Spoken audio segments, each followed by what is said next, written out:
Good morning mga kabakal, mga ka-construction. Ito yung binuhusan kahapon.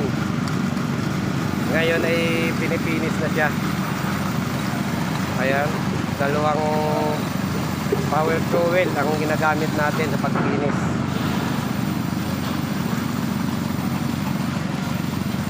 Ka-construction, baka pwede naman pa-like and share para matulungan ang aking YouTube channel. Malaking bagay po kasi yun.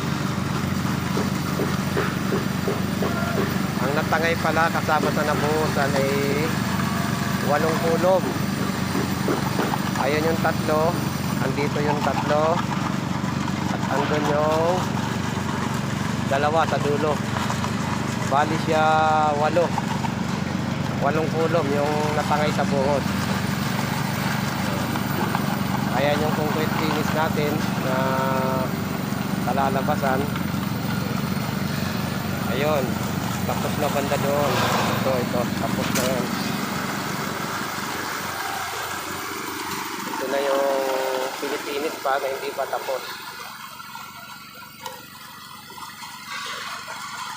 Ito yung unang video ko sa building na to,